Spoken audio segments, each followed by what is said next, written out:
Trying to develop your strength, power, or muscle mass at the same time as doing endurance training is really hard. You may have heard of something called the interference effect. Today I'm going to break down exactly what that is and how you can mitigate it in your training to get the most out of everything that you're trying to train all at once. So what is the interference effect? The interference effect is a reduction in either your strength, your power, or your muscle mass because you've added endurance training into your routine. Now, we used to believe that this was because of signaling pathways within our cells, particularly the AMPK and the mTOR pathway. AMPK signaling is increased when we do aerobic exercise. However, there's now scientific research that shows that when you do strength training alongside aerobic exercise, it doesn't impact on strength or on muscle mass versus you just doing strength training on its own. So even when AMPK levels are elevated, we don't see negative impacts on strength or muscle mass. So if it's not this signaling pathway issue, what does cause the interference? The main thing to consider in terms of interference when you're training multiple specialisms all at once is post-workout fatigue. So we have two main different types of post-workout fatigue. We have central fatigue and we have local or peripheral fatigue. The central fatigue we call central nervous system fatigue. Whenever we're doing exercise, whether it's aerobic exercise or whether it's strength training, signals are being sent from our brain down into the muscles for us to be able to produce force, for us to be able to contract, for us to be able to move our body. When we have central nervous system fatigue present, those signals being passed from the brain down to the muscles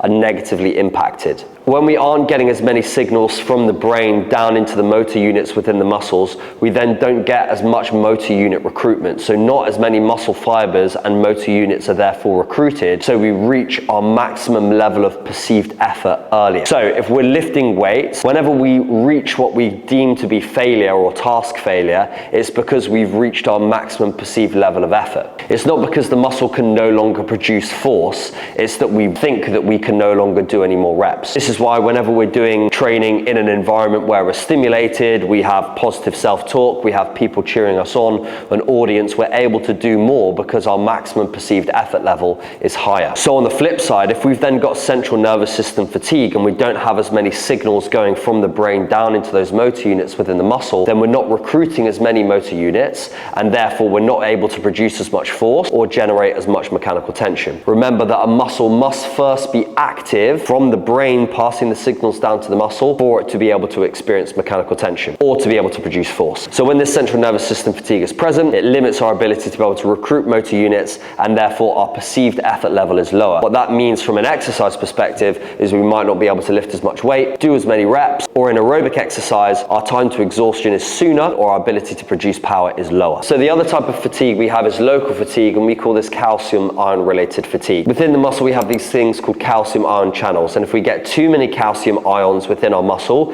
it can negatively impact our performance. Those of you that have done level 3 PT know that within the muscle themselves, within a tiny little sarcomere, we have actin and myosin. These are two proteins, so we've got an actin and a myosin head. What will happen is when we create mechanical tension, we have this cross-bridging of this myosin head attaching onto the actin and pulling it across. So this is what mechanical tension is when it's within the muscle. Now, when we have too many calcium ions present, the amount of cross-bridging of these actin and myosin heads is limited. What that means is that we then don't get as much mechanical tension, and we also aren't able to produce as much force. So to recap, you've got two main different types of post-workout fatigue: central nervous system fatigue and calcium ion related fatigue. Something to note is that when you're doing these two different types of training alongside one another, it's not that they're cancelling the other out. So it's not that because you're doing aerobic exercise, it stops you being able to get a hypertrophic response. That's not the case.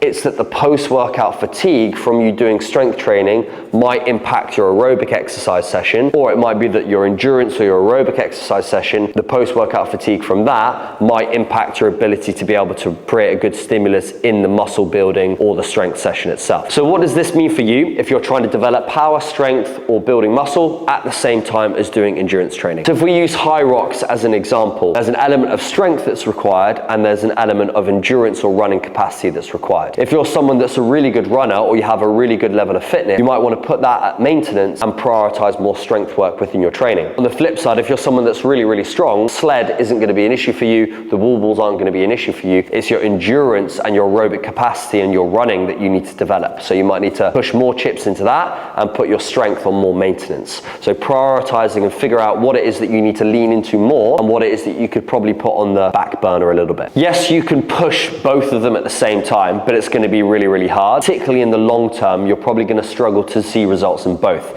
What you're better off doing is putting one element on more of a maintenance phase and the other one that you're going to lean into a little bit more. Me, for example, right now I'm pushing my strength, particularly in my squat, and my running is very much at baseline. Whereas when I did my Ironman last year, my strength was at more maintenance of what I could get away with my absolute minimum, and then I pushed all my chips into my endurance training and made sure I have as much resource as possible to be able to get better at that. Number two is going to be double days. If you are doing double days or you have to do a double day, being smart about how you go about that. First thing within double days to consider is spreading your sessions out apart from each other. What you don't want to do is have a massive amount of fatigue from one session going straight into the next. The longer or the further apart that you can have those two sessions, the more likely you are to be able to recover, fuel, make sure that you have enough energy and that fatigue has somewhat cleared before you go into that second session. The other thing to consider is then whatever your priority is, you want to probably put that first in the day, and then whatever you have on maintenance second in the day. For example, if you're prioritizing your strength, you probably want that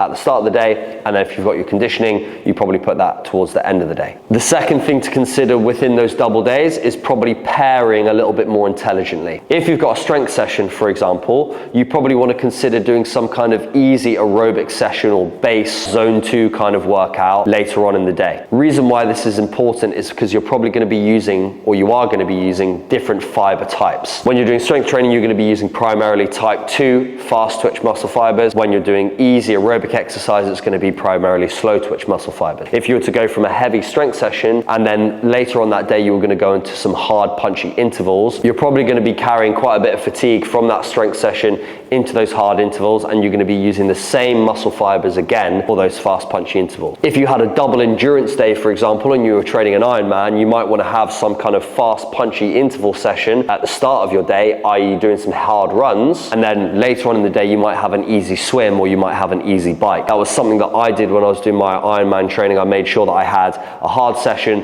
and then an easy session, whether it was strength and then an easy conditioning session, or it was hard intervals and then an easy conditioning session. The third tip I'm going to give you is around managing your volume. You don't need as much volume as you think for you to be able to progress. I'd say absolute top whack, if you're looking to develop strength and size, is going to be around 10 sets per muscle group. Now, if you're in more of a maintenance phase, you could drop that right down. You can generate enough mechanical tension to stimulate hypertrophy doing one set within close proximity to failure. Just one on that muscle group. You don't need to be doing 10 sets a session, 8 sets a session. You could literally do one set 2 or 3 times a week, and the frequency is what is more important for you to maintain or even build muscle, as opposed to you thinking about the amount of total volume that you need to accumulate within the week.